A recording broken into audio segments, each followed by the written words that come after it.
नमस्कार मित्रांनो. आज या व्हिडिओमध्ये आपण समजून घेणार आहोत फूड केमिस्ट्री म्हणजे फूडचं सायन्स. आपण रोज जे खातो त्याची चव, रंग, टेक्स्चर, न्यूट्रियंट्स अँड सेफ्टी हे सगळं ठरतं केमिकल रिॲक्शनमुळे. फूड केमिस्ट्री ही एक सायन्सची अशी ब्रांच आहे जी अन्नामधील केमिकल कंपोजिशन आणि कुकिंग, प्रोसेस, स्टोरेज दरम्यान होणाऱ्या चेंजेसचा अभ्यास करत असते. या व्हिडिओमध्ये आपण स्टेप बाय स्टेप पाहणार आहोत carbohydrates, proteins, fat, vitamins and minerals. वॉटरचा रोल काय आहे, ब्राउनिंग रिॲक्शन्स काय आहेत, कॅरमलायझेशन, लिपिड ऑक्सिडेशन आणि अन्न सुरक्षित कसं राहतं, शेल्फ लाईफ कशी वाढते. हा व्हिडिओ स्पेशली स्टुडंट्स आणि फूड सायन्स लर्नर्ससाठी आहे आणि ज्यांना फूडमधले लॉजिक समजून घ्यायचं आहे त्यांच्यासाठी आहे. अजूनपर्यंत जर तुम्ही चॅनलला सबस्क्राईब केलं नसेल तर नक्की सबस्क्राईब करा आणि व्हिडिओ नक्की पूर्ण बघा. What is food chemistry? आता फूड केमिस्ट्री म्हणजे अन्नामधील केमिकल कंपोजिशन आणि रिॲक्शनचा एक अभ्यास असतो. जेव्हा आपण अन्न शिजवतो म्हणजे कुक करत असतो किंवा प्रोसेस करत असतो किंवा एक प्रकारे स्टोअर करत असतो, तेव्हा होणारे जे जे काही चेंजेस होत असतात किंवा त्यांचे न्यूट्रिशन असेल, सेफ्टी असेल, त्याची टेस्ट असेल, कलर असेल किंवा टेक्स्चर असेल, ह्या सगळ्यांना मिळून काय म्हणतं, आपण काय करतो की फूड केमिस्ट्री तयार होत असते. आता की फोकस एरिया कोणकोणत्या आहेत की कंपोजिशन ऑफ फूड. आता कंपोजिशन ऑफ फूडमध्ये काय येतं की अन्नामधील घटक काय आहेत, म्हणजे कोणकोणते असतात, जसं कार्बोहायड्रेट असेल, प्रोटीन्स असेल, फॅट, विटॅमिन्स, मिनरल, हे कंपोजिशन कशा झाले, फूडचे झाले.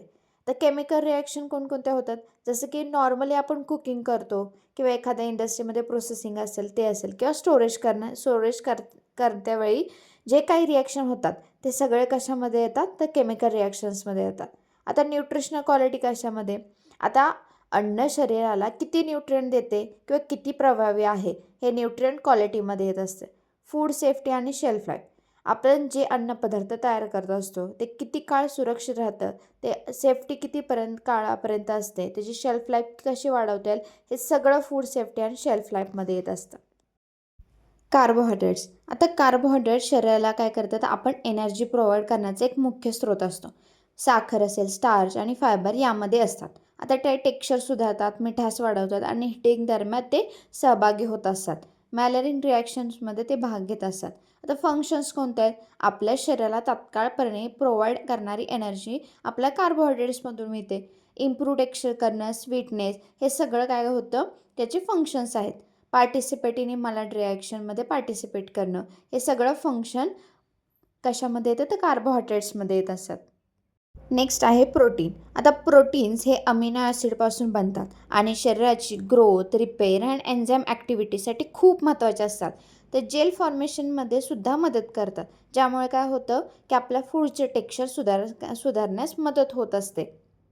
नेक्स्ट आहे लिपिड्स. आता लिपिड्स म्हणजे फॅट आणि ऑइल्स जे जास्त एनर्जी देतात, अन्नाची चव वाढवतात म्हणजे टेस्ट इन्क्रीज करतात आणि फॅट सॉल्युबल विटॅमिन्स शरीराला ॲब्झॉर्ब करायला मदत करत असतात. सॅच्युरेटेड फॅट्स आणि अनसॅच्युरेटेड फॅट या 2 टाईप्समध्ये ते विभागलेले असतात. नेक्स्ट आहेत विटॅमिन्स. विटॅमिन्स कमी प्रमाणात लागतात, पण मेटाबॉलिझम आणि इम्युनिटीसाठी अत्यंत गरजेचे असतात. शरीराला एनर्जी देत नाहीत, पण शरीराच्या प्रॉपर फंक्शनसाठी खूप महत्त्वाचे असतात. मिनरल्स, आता मिनरल्स म्हणजे इनऑर्गॅनिक इलेमेंट्स जे शरीरासाठी आवश्यक असतात. कॅल्शियम हाडांसाठी, आयर्न रक्ताच्या ऑक्सिजन ट्रान्सपोर्टसाठी किंवा सोडियम शरीरातील पाण्याचा बॅलन्स राखण्यासाठी महत्त्वाचे असतात. नेक्स्ट आहे वॉटर इन फूड.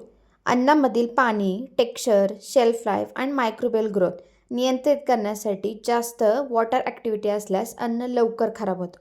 आता आपल्या सगळ्यांना तर माहीतच आहे की वॉटर कंटेंट जर जास्त असेल एखाद्या फूडमध्ये तर ते लवकर खराब होण्याची शक्यता असते.